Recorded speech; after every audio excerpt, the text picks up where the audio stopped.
कक्षा 11वीं के सभी विद्यार्थी ध्यान दें, जो आपका रसायन विज्ञान यानी कि केमिस्ट्री का जो पेपर 11 अक्टूबर के दिन आपका होने वाला है एमपी बोर्ड में, उस पेपर का फुल सॉल्यूशन आज के इस वीडियो में हम देख रहे हैं। कुछ इस तरह का आपका पेपर रहेगा, 70 अंक का आपका पेपर आने वाला है। और यदि हम उसमें आगे देखते हैं तो क्वेश्चन यदि पूरे बात करें तो क्वेश्चन आपको 19 आपको देखने को मिलेंगे। तो आइए इस पेपर का फुल सॉल्यूशन देख लेते हैं जल्दी जल्दी से, ठीक है। तो आप इसका स्क्रीनशॉट भी लेते चलिएगा, ताकि बाद में देखिए थोड़े समय के बाद में इस चैनल को, इस वीडियो को डिलीट कर दिया जाएगा। आप भी समझदार है, रियल पेपर ज़्यादा समय तक नहीं डाला जाता है। जल का मोलर द्रव्यमान है, तो जल का यदि मोलर द्रव्यमान की बात करें तो 18 एकदम राइट।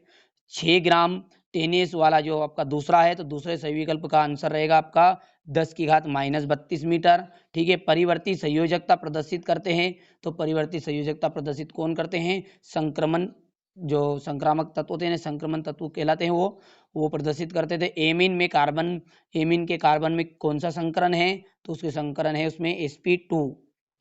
विद्युत अपघटन में ऑक्सीकरण होता है, तो इसका आ जाएगा एनोड पर। इथाइल एल्कोहल का आईयूपीएसी नाम, तो इथाइल एल्कोहल का आईयूपीएसी नाम जो है इथेनॉल है, ठीक है। तो ये इथेनॉल हो गया। सबसे दुर्बल अम्ल की बात हम करें तो दुर्बल अम्ल है आपका CH3COOH, तो ये आपका पहला है। बेंजिल, बेंजल कार्बोनियम आयन का स्थायित्व मेथिल कार्बोनियम आयन से अधिक होता है, तो इसका जाएगा आपका अधिक। हेलाइडो में सबसे प्रबल अपचायक है, तो हेलाइडो में सबसे प्रबल अपचायक क्या है? आयरिन-1 है, ऋण-1 है ऊपर, ठीक है, घात में। सहसंयोजक यौगिक विद्युत के किस तरह के होते हैं? तो वो कुचालक होते हैं। किस होते हैं? कुचालक। चलिए इसके बाद आगे प्रश्नों को देखते हैं। तो अगला जो प्रश्न है आपका रिक्त स्थान में चौथा, जल के अणु में संकरण होता है, तो जल के अणु में संकरण होता है sp3 Ca कैल्शियम 2 धनायन की त्रिज्या I की अपेक्षा होती है, तो वो कैसी होती है? छोटी होती है, कम होती है।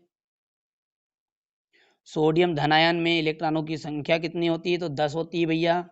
और अंतिम जो है उसका आ जाएगा आपका जल का मोलर द्रव्यमान 18.02 ग्राम मोल इनवर्स, ठीक है। ये तो ऊपर का 10 उत्तर है। चलिए जोड़ी की यदि बात करें तो पहली जोड़ी जो आपकी है वहाँ है कार्बोनियम, कार्बोनियम का आ जाएगा आपका sp3 संकरण, ठीक है। तो ये पहला हो गया है। दूसरा, दूसरा क्या बोल रहा है आपका?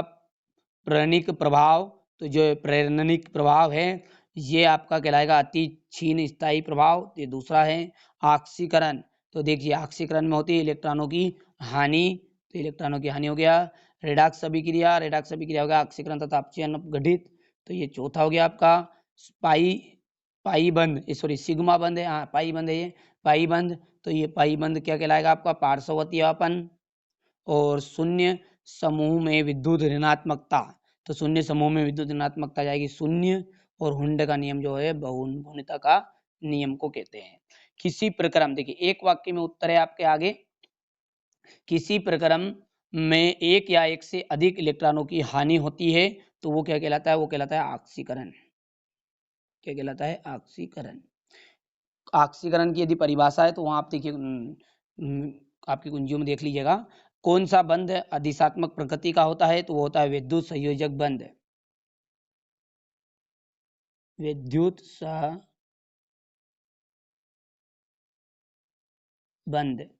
उत्कृष्ट गैसों में इलेक्ट्रॉन बंधुता क्या होती है? मतलब कितनी होती है? तो उसकी इलेक्ट्रॉन बंधुता होती है 0। डी ब्रोगली समीकरण, तो यहाँ पर H/mv आ जाएगा, ये mv। मोलरता क्या है? तो देखिए मोलरता को मैं बोल रहा हूँ कि गैसों, देखिए 1 लीटर जो विलियन है, 1 लीटर विलियन में विले के मोल संख्या उसे मोलरता कहते हैं। वैसे परिभाषा आप नोट कर लीजिए आपकी कॉपी में से। गेलुसक का जो नियम है वह है गैस आयतन के सरल अनुपात में क्रिया करती है। चलिए थोड़े से बड़े थे इसलिए मैंने नहीं लिखे, आप इसका ढूंढ लीजिएगा और लिख लीजिएगा एक बार और, या फिर मैंने बोल भी दिए हैं। पदार्थ की मात्रा का तापक्रम का एसआई पद्धति में मात्रक आपको देना है, प्रतीक लेना है। इसी तरह देखिए न समय ना गंवाते हुए आप जल्दी से इनके स्क्रीनशॉट ले लीजिएगा, ठीक है। ये क्वेश्चन नंबर 11 रहेगा इस तरह का। इसके बाद में यदि हम बात करें क्वेश्चन नंबर 12 से देखिए यहाँ पर इस तरह का रहेंगे पेपर में, क्रियात्मक समूह क्या है, सजातीय श्रेणी से आपके समझते, परमाणु और अणु में अंतर बताना है, द्रव्यमान द्रव्य के संरक्षण के नियम देना है। ठीक है, सारे के सारे महत्वपूर्ण प्रश्न है और जो आपके देखिए त्रैमासिक पेपर में तो आ ही रहे हैं, पर इनको आप अच्छे से याद भी करिएगा, ये वार्षिक परीक्षा की दृष्टि से भी बहुत ही महत्वपूर्ण है। तो ये टोटल आपके 19 प्रश्न आपसे एग्जाम में पूछेगा।